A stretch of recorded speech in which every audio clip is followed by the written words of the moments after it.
और फलों के गिरने के कुछ कारण होते हैं, क्योंकि बिना कारण से ये नहीं गिरेंगे। जैसे पहला कारण अगर हम बात करें तो तापमान होता है।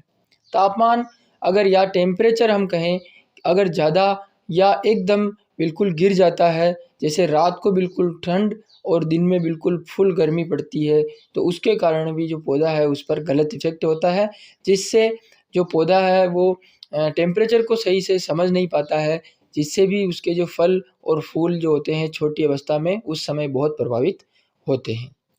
और अगर हम दूसरी चीज़ की अगर हम बात करें, तो जैसे बहुत सारे केमिकल चेंज होते हैं, उससे भी यह जो गिर जाता है।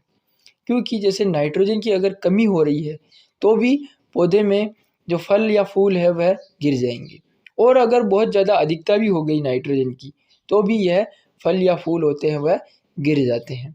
क्योंकि जो सही स्टेज होती है उस समय सही नाइट्रोजन की आवश्यकता होती है। जैसे अगर हमने यूरिया खाद ज़्यादा डाल दिया है, जो नाइट्रोजन का काम करता है, तो ज़्यादा डालने पर भी जो पौधा है उसमें गर्मी उत्पन्न होगी, और नाइट्रोजन की ज़्यादा अगर हो जाता है उस समय क्या है कि पौधा फल फूल ज़्यादा नहीं बनाता या जो होते हैं उनको भी गिरा देता है। तो इस तरह से अगर हम नाइट्रोजन की भी सही मात्रा रखेंगे, तब हमारा जो फूलों की जो सेटिंग है या जो फलों की सेटिंग होगी वो सही से बैठेगी। तीसरा कारण आता है इसमें ह्यूमिडिटी का।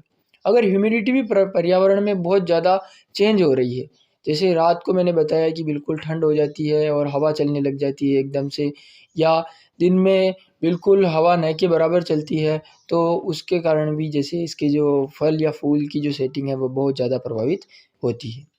चौथी और मुख्य चीज़ आती है पानी की कमी और अत्यधिक नमी या फूल विकास। और जो मतलब पानी की कमी अगर मैं बात कर रहा हूँ, तो वो पानी की कमी ज़्यादातर होती है गर्मियों के दिनों में।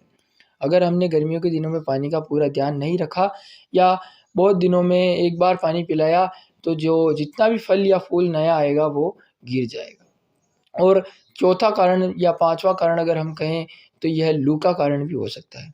गर्मियों में जो गर्म हवाएँ चलती हैं उनको हम लू कहते हैं, और वह लू के अगर थपेड़े हमारे जो पौधा है उसके ऊपर लग रहे हैं और नीचे से हमने बिल्कुल पानी भी नहीं दे रखा है, तो हमारा जो फल या फूल है वो बहुत ज़्यादा प्रभावित होगा।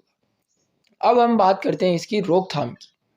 रोकथाम की बात में अगर हम बात करें, तो इसकी रोकथाम हम सबसे अच्छा जो उपाय है वह है पानी की सप्लाई। हम पानी अगर समय-समय पर, गर्मियों के दिनों में अगर बहुत ज़्यादा गर्मी पड़ रही है, तो हम समय-समय पर पानी दे रहे हैं, और उसके साथ अच्छे न्यूट्रिएंट के रूप में जैसे हम एनपीके जो 19-19-19 है या 052-34 है, इनकी सप्लाई भी अच्छे से रख रहे हैं, तो हमारी जो फल या फूल की जो सेटिंग है वह प्रभावित नहीं होगी। इसी के साथ-साथ अगर हमने जो वर्मी कंपोस्ट है इनका यूज़ अच्छे से ले रखा है खेत के अंदर, तो भी ये चीज़ों का जो प्रभाव है वह बहुत कम देखने को मिलेगा। और सबसे मेन चीज़ मैंने आपको बताई कि पानी की जो गर्मियों में आवश्यकता होती है वो बहुत ज़्यादा होती है, वरना ये फल फूल जो भी है वो गिर जाएँगे। और ठंड में भी अगर आपका पौधा फल या फूल गिरा रहा है, तो इसका मतलब यह है कि वह जो टेम्परेचर है वो एकदम से चेंज हो रहा है, उससे फ़र्क पड़ रहा है। तो उसमें भी जो जैसे लू में जैसे नीचे पानी छोड़ने से वो लू से बचाता है, उसी तरह से गर्मियों में भी अगर ये मतलब ठंड में भी अगर हम पानी छोड़ देते हैं, तो वह पानी हमारे को ठंड से बचाएगा, या जो पाला पड़ता है उससे भी बचाएगा। और एक और कारण इसमें ये भी होते हैं कि जैसे डाउनी मिल्ड्यू हो गया, पाउडरी मिल्ड्यू हो गया, जैसे रोग की बात कर रहा हूँ मैं, जो जैसे पत्तों के ऊपर बिल्कुल सफ़ेद तरीके से छाछिया रोग जो आ जाता है, उससे भी यह जो प्रभावित बहुत ज़्यादा होता है।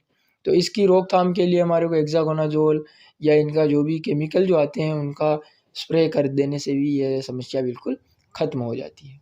बस आपको ध्यान यही रखना है कि एनपीके 19-19-19, 052-34 और 0050 का जो पानी के साथ चलाने से यह जो फल और फूलों की सेटिंग है वह बहुत अच्छी रहेगी।